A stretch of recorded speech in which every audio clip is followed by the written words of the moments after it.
India's first no-wall sharing senior living apartments, lowest maintenance cost. நீங்க நினைச்சு பார்க்க முடியாத லைஃப், நீங்க நினைச்சு பார்க்காத விலையில just rupees 30 lakhs. அதிமுக வந்து ஒரு எதிர்க்கட்சியாக இந்த விவகாரத்துல நீங்க பெருந்து பார்வை கொண்டு பாத்தீங்கன்னா அரசின் நிர்வாக பிழையும் இதுல ஒரு காரணமா இருக்கு. சரி, ஓகே, பேசிட்டு போட்டோம், நமக்கு என்ன வந்தது அப்படியே ஒரு மனநிலை ஒரு அரசு இயங்க கூடாது. உங்க மேல அவங்க விக்டிமைஸ் பண்ணாலுமே கூட நீங்க அந்த இடத்துல போய் எனக்கு நீ என்ன வேணா பண்ணிட்டு போ, எனக்கு மக்கள் முக்கியம்னு நிக்கணும் சார் அரசு. அதைத்தான் எடப்பாடி பழனிசாமி கொஸ்டின் பண்றாரு. அந்த கொஸ்டினை கூட ஏன் விஜய் பண்ணல? எடப்பாடி பழனிசாமிக்கு இருக்கிற தில்லு, வில் பவர், எதிர்க்கக்கூடிய ஆற்றல் ஏன் விஜய்க்கு இல்ல? தாவேகாவை பொறுத்த வரைக்கும் கண்மூடித்தனமான திமுக எதிர்ப்பு இது ஒண்ணுதான் இருக்கு. எம்ஜிஆரை வந்து திரும்ப திரும்ப அடையாளம் கடத்த போது நிப்பாட்டணும். இதுமேல் எம்ஜிஆர் அரசியல் மயப்படுத்தப்பட்ட ஒரு ஆளு. காங்கிரஸ்ல இருந்தாரு, திமுக இருந்தாரு, திராவிட கழகத்தோட பங்கு கொண்டாரு. கட்சி ஆரம்பிக்கும் போது எம்எல்ஏ, கட்சியை உடைக்கும் போது அவர் திமுகவின் பொருளாளர். கட்சியை செங்குத்து பிளா உடைச்சு வந்து வெளியில கொண்டு வந்தாரு. அவருக்கு ஒரு அரசியல் அனுபவம் இருந்துச்சு. திரும்ப திரும்ப 67 77 என்ன 67 77 என்ன 67 77? இப்போ விஜய்க்கு ஒரு மிகப்பெரிய நெருக்கடி. இது ஒரு மிகப்பெரிய நெருக்கடி. தமிழ்நாட்டுக்கு இது ஒரு பேரிடர். காடுகளின் மாநாடுன்னு சொல்லிட்டு சீமான் வச்சாரு. காட்டுக்குள்ள போய் வச்சாரு. ஆனா எங்க உட்கார்ந்துட்டு இருந்தா? மொத்த பேரும் சீட்ல உட்கார்ந்துட்டு இருந்தான். அத கட்டுக்கோப்பான கூட்டம்.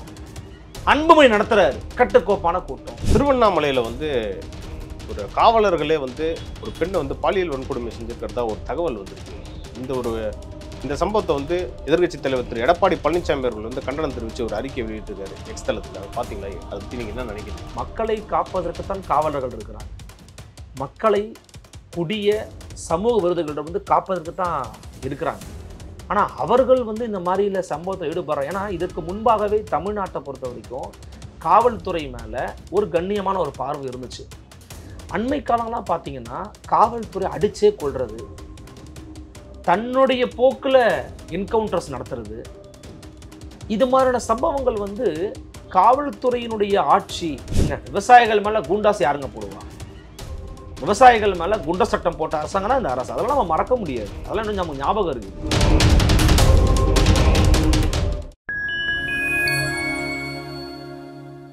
ஃபைன் டைம் மீடியா நேயர்களுக்கு வணக்கம். இன்று நம்மோடு இணைந்திருப்பவர் ஊடகவியலாளர் திரு அருண்மொழி வர்மன் அவர்கள். வாருங்கள், அவரிடம் அரசியல் சார்ந்த பல்வேறு கேள்விகளை முன்வைக்கலாம். வணக்கம் சார். வணக்கம் சார். முதல்வர் கூட காணொலி விட்டாரு, யாருமே வந்து வதந்தி பரப்பாதீங்க அப்படின்னு சொன்னார். ஆனால் அதை வந்து எடப்பாடி பழனிசாமி அவர்கள் வந்து நீங்கள் கொடுக்குற அந்த வீடியோ தான் இப்போ அரசியல் யாரோ பண்ணுறீங்க அப்படின்ற ஒரு சந்தேகம் வருது அப்படின்னு சொல்கிறாரு. இன்னொருத்தர் வந்து உதயநிதி ஸ்டாலின் அவர் வந்து துபாயிலேருந்து கிளம்பி வராரு, அன்பில் மகேஷ் பொய்யாமொழி அழுகிறாரு, இதெல்லாம் பார்க்குறப்ப சந்தேகம் வருதுன்ற அவர் ஒரு குற்றச்சாட்டு எப்படி பார்க்குறீங்க சார்? இதில் அப்பார்ட் ஃப்ரம் டிவிக்கே ஒதுக்கிடுங்க. இதுக்கப்புறம் அவங்க என்ன ஆக போகிறாங்கன்னு தெரியல. இதில் அதிமுக வந்து ஒரு எதிர்க்கட்சியாக இந்த விவகாரத்தில் நீங்கள் பெருந்து பார்வை கொண்டு பார்த்தீங்கன்னா அரசின் நிர்வாக பிழையும் இதில் ஒரு காரணமாக இருக்குது. இடத்தேர்வாக இருக்கட்டும், போலீஸ் பந்தோபஸ்தாக இருக்கட்டும், இப்படின்னு பலவிதமான விமர்சனங்கள் அவங்க மேலே இருக்குது. எங்களுக்கே வந்து நிறைய பர்மிஷன் கொடுக்க மாட்டாங்கன்றத குற்றச்சாட்டு வைக்கிறேன். நான் என்ன சொல்கிறேன்னா, நேரத்துக்கு அவங்க வரலல்ல, இந்த ஸ்பாட்டுக்கு லேட்டாக வராருல்ல, அனுமதி வந்து வீட்டுக்கு போங்கன்னு சொல்லு. என்னன்னா நீங்கள் வந்துட்டாரு, சரி, ஓகே, பேசிட்டு போட்டோம், நமக்கு என்ன வந்தது அப்படியே ஒரு மனநிலை ஒரு அரசு இயங்க கூடாது. உங்க மேல அவங்க விக்டிமைஸ் பண்ணாலுமே கூட நீங்க அந்த இடத்துல போய் எனக்கு நீ என்ன வேணா பண்ணிட்டு போ, எனக்கு மக்கள் முக்கியம்னு நிக்கணும் சார் அரசு. கவர்மெண்ட் அதை பண்ணியிருக்கணும். அதைத்தான் எடப்பாடி பழனிசாமி கொஸ்டின் பண்றாரு. அந்த கொஸ்டினை கூட ஏன் விஜய் பண்ணல? எடப்பாடி பழனிசாமிக்கு இருக்கிற தில்லு, வில் பவர், எதிர்க்கக்கூடிய ஆற்றல் ஏன் விஜய்க்கு இல்ல? அப்ப மக்கள் என்ன பார்ப்பான்? எடப்பாடி பழனிசாமி பேசுற அளவுக்கு கூட அந்த ஆற்றல் கூட அந்த அளவுக்கு கூட சொல்லக்கூடாது. ஏன்னா அவர் 50 ஆண்டு கால அரசியல் சொந்தக்காரர், எதிர்கட்சி தலைவரா இருக்கிறாரு. அவர் டீல் பண்றாருல, ஃபேஸ் டு ஃபேஸ் டீல் பண்றாருல. உங்களுக்கு ஏன் அந்த தில்லு இல்ல? நீங்க எடப்பாடி பழனிசாமியை நீங்க கிரிட்டிசைஸ் பண்றீங்க. அதான் அவர் டீல் பண்ணிட்டு போனாரு. இதோ சின்ன தம்பி தெரியாம அரியாப்புல தெரியாம பேசுறாரு, நேத்து பிறந்த குழந்தை அப்படின்னாருல, சரியா போச்சு. அவர் என்ன சொல்றாருன்னா, நேத்து பிறந்த குழந்தைன்னு சொன்னார்ல எடப்பாடி பழனிசாமி. 100க்கு 100 எடப்பாடி சொன்னது சரிதான். நேத்து பிறந்த குழந்தை அதான் அடிச்ச யாரா அடிபட்ட ஒண்ணு அனுபவம் வாய்ந்த கட்சிகளிடம் கற்றுக்கொள்ள வேண்டும்ன்ற ஸ்டேட்மெண்ட்டும் சொல்லியிருந்தார். இன்னும் அதான் சொல்றானே, தாவேகாவை பொறுத்த வரைக்கும் கண்மூடித்தனமான திமுக எதிர்ப்பு இது ஒண்ணுதான் இருக்கு. எம்ஜிஆரை வந்து திரும்ப திரும்ப அடையாளம் கடத்த போது நிப்பாட்டணும். இதுமேல் எம்ஜிஆர் அரசியல் மயப்படுத்தப்பட்ட ஒரு ஆளு. காங்கிரஸ்ல இருந்தாரு, திமுக இருந்தாரு, திராவிட கழகத்தோட பங்கு கொண்டாரு. கட்சி ஆரம்பிக்கும் போது எம்எல்ஏ. கட்சியை உடைக்கும் போது அவர் திமுகவின் பொருளாளர். கட்சியை செங்குத்து பிளா உடைச்சு வந்து வெளியில கொண்டு வந்தாரு. அவருக்கு ஒரு அரசியல் அனுபவம் இருந்துச்சு. திரும்ப திரும்ப 67 77 என்ன 67 77 என்ன 67 77 என்ன உங்களுடைய பேக்கப் என்ன சார்? யாரோட ஆள் நீங்க? முதல்ல எனக்கு புரியல. பல சந்தேகங்கள் எழுகிறது. இப்போ விஜய்க்கு ஒரு மிகப்பெரிய நெருக்கடி. இது ஒரு மிகப்பெரிய நெருக்கடி. தமிழ்நாட்டுக்கு இது ஒரு பேரிடர்.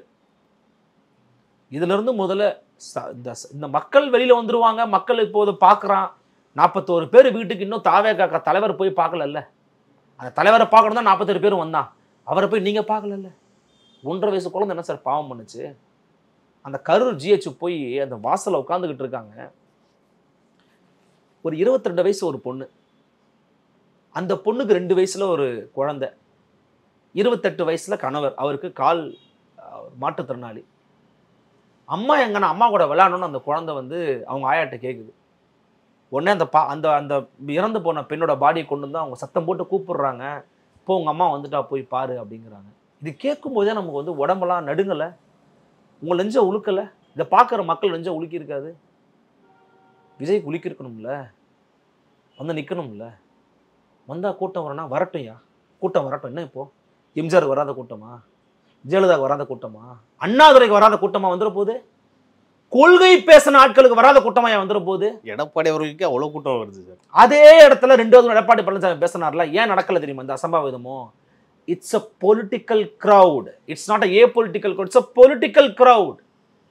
அரசியல் மையப்படுத்தப்பட்ட ஒரு கூட்டத்தை எடப்பாடி பழனிசாமி வழிநடத்துறதுனால எந்த பிரச்சனையும் வரல. கட்டுக்கோப்பா இருந்துச்சு. காடுகளின் மாநாடுன்னு சொல்லிட்டு சீமான் வச்சாரு. காட்டுக்குள்ள போய் வச்சாரு. ஆனா எங்க உட்காந்துட்டு இருந்தான்? மொத்த பேரும் சீட்ல உட்காந்துக்கிட்டு இருந்தான். அத கட்டுக்கோப்பான கூட்டம். அன்புமணி நடத்துறாரு, கட்டுக்கோப்பான கூட்டம். இதே மாதிரி தானே வாகன பட்ஜெட் எடப்பாடி பழனிசாமி பண்றாரு. திரு விஜய் அவர்களும் சொல்றாருல சார், யாரும் இந்த மாதிரி பண்ணாதீங்க, அமைதியா இருக்கணும், அறிக்கையெல்லாம் சொல்றாங்க. ஆனா கேட்க மாட்டாங்களே. கேட்கலன்னா அப்ப யாரோட தப்பு? இப்ப கேட்கல, இப்ப நீங்க என்ன சொல்யூஷன், மாற்று வழி என்ன? அப்படி பண்ணக்கூடாது. நீங்க அந்த பிரச்சார அணுகுமுறையை விட்டுருங்க. வேற பிரச்சார அணுகுமுறையே உங்களுக்கு கிடையாதா? வேற உதாரணங்கள் தமிழ்நாட்டில் கிடையவே கிடையாதா? இந்த பிரச்சார அணுகுமுறையை விட்டுருங்க. அவ்வளவுதான் சொல்ல முடியும்.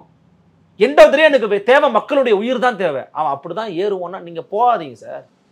வேற மாற்று வழியை யோசிங்க. மாற்று வழியை திங்க் பண்ணுங்க. பொதுவான இடத்துல நீங்க மேடையில் பேசுற மாதிரி மாத்துங்க. ஜெயலலிதா அம்மையாருக்கு இது 2011 something I think so, subject to correction. ஸ்பாட்டுக்கு ஹெலிகாப்டர்ல போவாங்க, அங்க நிப்பாங்க, 5 பேர் வேட்பாளர் இருப்பாங்க. மக்களே ஓட்ட போடுங்க, இந்த 5 பேர் தான் எங்க வேட்பாளர் சொல்லிட்டு போயிட்டே இருப்பாங்க சார். எந்த பிரச்சனையும் எவனுக்கும் கிடையாது. அவங்க பண்ண ஒரே தப்பு வெயில நிக்க வச்சது மட்டும்தான். அதன் பிறகு அதை மாத்திக்கிட்டாங்க. ஏன்னா அட்லீஸ்ட் வேட்பாளர்லாம் கீழே நிற்பான், அப்புறம் தான் வேட்பாளர்லாம் மேல நிக்க உட்கார ஆரம்பிச்சான். அந்த தப்ப ஜெயலலிதா அம்மையார் பண்ணாங்க, அப்புறம் மாத்திக்கிட்டாங்க. குறைந்தபட்சம் தன்னை திருத்திக் கொள்வதற்கான பண்பை தலைமைகள் பெற்றிருந்தார்கள். இங்க அந்த பண்பு கூட விஜய்கிட்ட இல்லை. இபிஎஸ் இருக்கிற அந்த ஃபோர்ஸ் கூட, அவர்கிட்ட இருக்கிற அந்த அந்த அந்த வில் பவர் இருக்குல்ல, அது இருக்கும். அது இயல்பு இருக்கிறதுனால இன்னைக்கு அவர் அங்க இருக்கிறாரு. அது இல்லைன்னா ஒரு தடவை வந்திருக்க முடியாதுல்ல. அந்த பயணம் பெரிது, பாதை பெரிது. அது இல்லாததனுடைய விளைவு தான் இன்னைக்கு இந்த மோசமான சொல்ல விஜய் இருக்கிறாரு. தமிழக அரசு இனிமேற்பட்டு இந்த பிரச்சாரங்களுக்கெல்லாம் மாற்று வழியை யோசிச்சு இது போன்ற இடங்கள்ல அனுமதி கொடுக்காம இருக்கணும். அவங்க கேட்கட்டும், சொல்லட்டும், என்ன வேணா பண்ணட்டும், அனுமதி கொடுக்காதீங்க. ஏன்னா அது ஒரு மிகப்பெரிய பாடம். அடுத்தபடியா திருவண்ணாமலையில ஒரு காவலர்களே ஒரு பெண்ணை பாலியல் வன்கொடுமை செஞ்சிருக்கிறதா ஒரு தகவல் வந்திருக்கு. இந்த சம்பவத்தை எதிர்க்கட்சி தலைவர் திரு எடப்பாடி பழனிசாமி அவர்கள் கண்டனம் தெரிவித்து ஒரு அறிக்கை வெளியிட்டிருக்காரு எக்ஸ் தளத்தில். அதை பார்த்தீங்களா? அதை பற்றி நீங்கள் என்ன நினைக்கிறீங்க? நிறைய பேர் அதை பற்றி பதிவுகள் போட்டிருந்தாங்க. எதிர்க்கட்சிகள் நிறைய பேர் பேசியிருந்தாங்க. இன்னும் அதனுடைய உண்மைத்தன்மை, அதனுடைய பின்புலத்தை நம்ம பார்க்க வேண்டியதாக இருக்கிறது. ஆனால் இந்த சம்பவத்தை கேள்விப்படும் போது ரொம்ப அதிர்ச்சியாக இருக்குது. மன வலி ரொம்ப அதிகமாக இருக்கு. கோபம் நமக்கு நிறைய வருது. ஒரு காவலர்களே இது பண்ணி, ஏன்னா மக்களை காப்பதற்குத்தான் காவலர்கள் இருக்கிறாங்க. மக்களை குடிய சமூக விரோதிகளிடம் காப்பதற்கு தான் இருக்கிறாங்க. ஆனால் அவர்கள் இந்த மாதிரியில் சம்பவத்தை ஈடுபடுறாங்க. ஏன்னா இதற்கு முன்பாகவே தமிழ்நாட்டை பொறுத்த வரைக்கும் காவல்துறை மேலே ஒரு கண்ணியமான ஒரு பார்வை இருந்துச்சு. அண்மை காலங்களாக பார்த்தீங்கன்னா காவல்துறை அடிச்சே கொள்வது, தன்னுடைய போக்கில் என்கவுண்டர்ஸ் நடத்துறது, இது மாதிரியான சம்பவங்கள் காவல்துறையினுடைய ஆட்சி, போலீஸ் ஸ்டேட் அப்படிங்கிற விமர்சனங்களை அதிகப்படியாக வச்சுது. அரப்பூர் ஜெயராமெல்லாம் வெளிப்படையாகவே சொன்னாங்க, தமிழ்நாடு இஸ் அ போலீஸ் ஸ்டேட்னே சொன்னார். காரணம் என்னன்னா அவங்க எடுக்கிறதா முடிவு அப்படிங்கிற மாதிரி போச்சு. எங்க இருந்தாலும் காவல்துறை உடனே போய் முடக்கிடுவாங்க. முதல்வரோட தலையீடு இதுல ரொம்ப கம்மியா இருக்குன்னு குறைவா இருக்கு. எங்க விவசாயிகள் மேல குண்டாஸ் யாருங்க போடுவா? விவசாயிகள் மேல குண்ட சட்டம் போட்ட அரசாங்கம் தான் இந்த அரசு. அதெல்லாம் நம்ம மறக்க முடியாது. அதெல்லாம் இன்னும் நமக்கு ஞாபகம் இருக்குது. காவல்துறையை காப்பாற்றுறதுக்கு இங்க எவ்வளவு முயற்சி எடுத்தாங்க. பல்ல புடுங்குறாரு ஒரு காவல்துறை அதிகாரி, பல்ல புடுங்குனா பல்வீர் சிங் இருக்கிறாரு. இப்போ காவல்துறை வந்து தான் தோன்றித்தனமாக பல முடிவுகள் எடுத்தாங்க தான், நம்ம மறுக்கவே முடியாது. அதே துறை நல்லவங்களும் இருக்கிறாங்க, நல்ல திறமையான அதிகாரிகள் இருக்காங்க, திறமையான போலீஸ் ஆஃபீஸர்ஸ் இருக்கிறாங்க. அவங்களுக்குலாம் நம்ம ராயல் சல்யூட் கொடுக்குறோம். ஆனா இது போன்ற கருப்பு ஆடுகள் இருக்கத்தானே செய்றாங்க அந்த துறைக்குள்ளேயும். அப்ப அப்படிப்பட்ட ஒரு மோசடி பேர் வேலை தான் இவங்க இருக்கணும்.